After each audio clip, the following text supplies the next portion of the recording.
Bá bóng.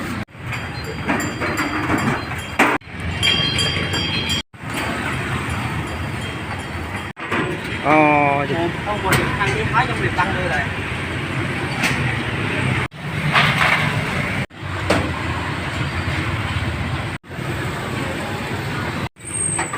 Này nó một thao làm nãy không?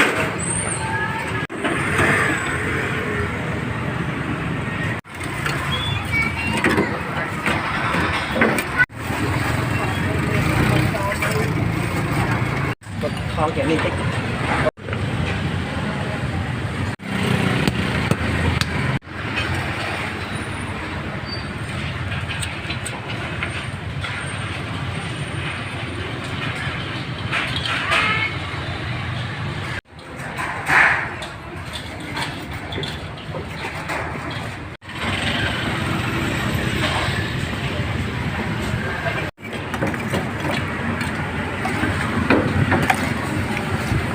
Mõ tậpเป็นน้องม้าเหรอ Ba bồn bó tao bị nâng mỏ.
quay ra một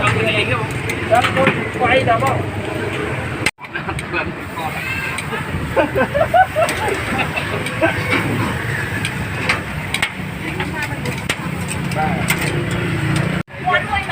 món tí mến món nhà tôi mình phải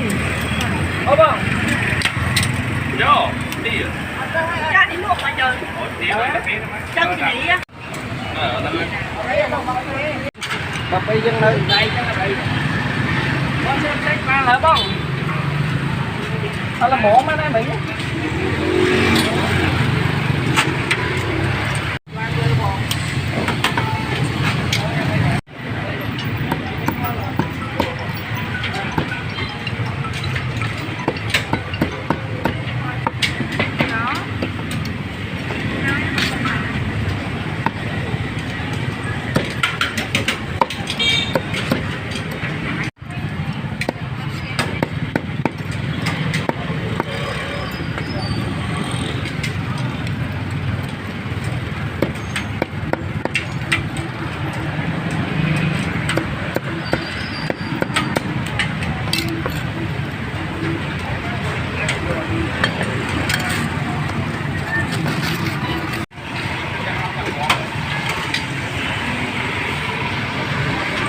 bạn là không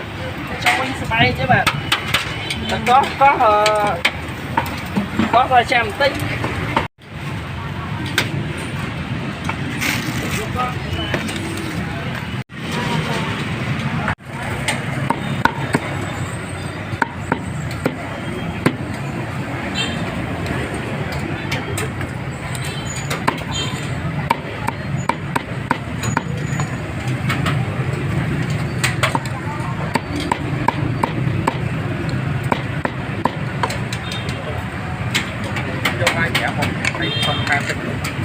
ba con mật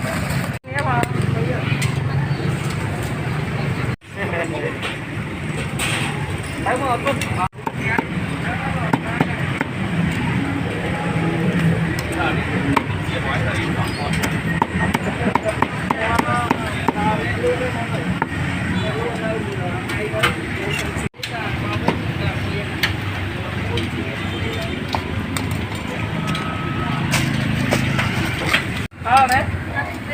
con đấy ok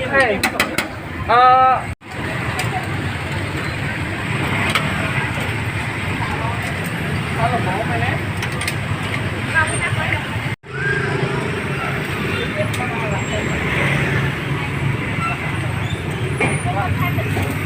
em ở đây chặt em ở bạn dân này bà đấy kìa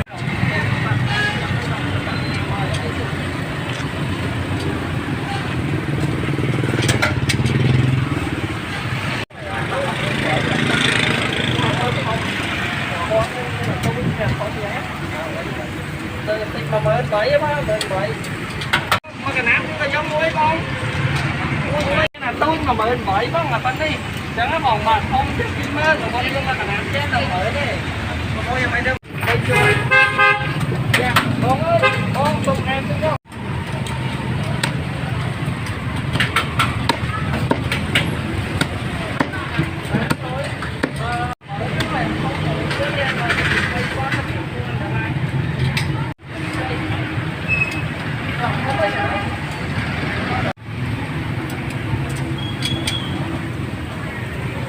bây giờ xa cô nó có hơi chủ khơi thế còn miếng nhưng chỉ do mà luộc tu này bây giờ tới nhà bán này phải sạch con đấy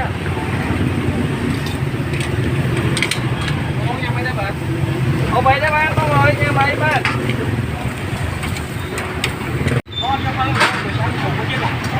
con này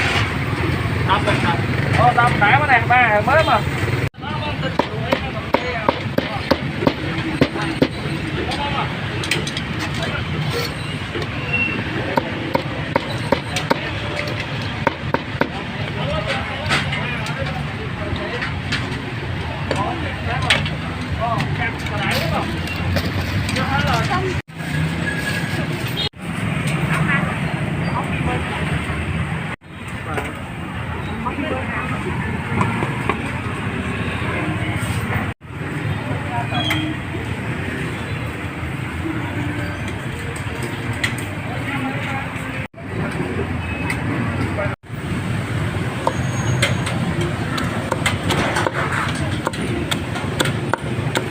นี่คลายเอ็ม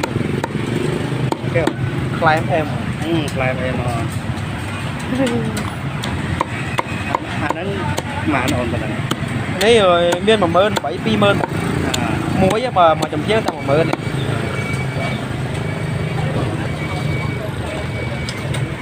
quay chỗ sang kia chiều má nó.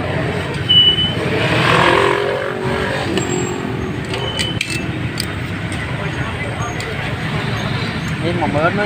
một cái nô còn muốn chở nó này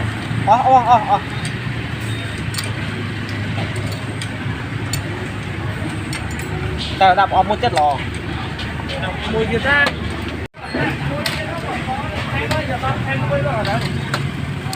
đi buôn một buổi bói bắp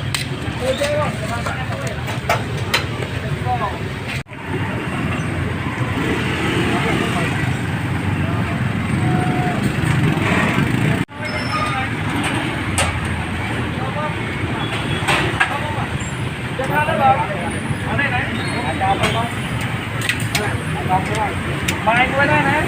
ok không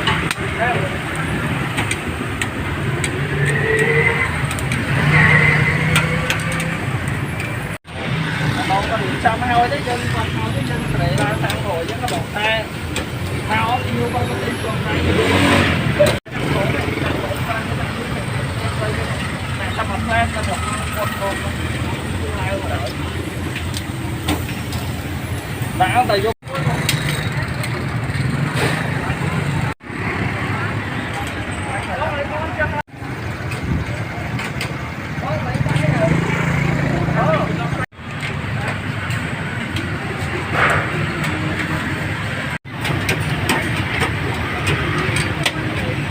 cặp cho ta lấy bông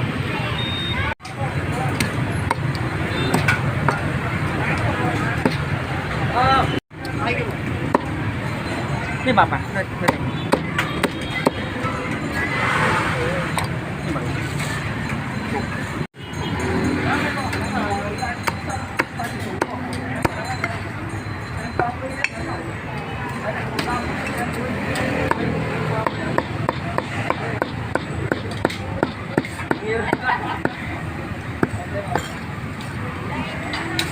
con trước lấy cho ăn người đi môi phò bông má có bao nhiêu coi đi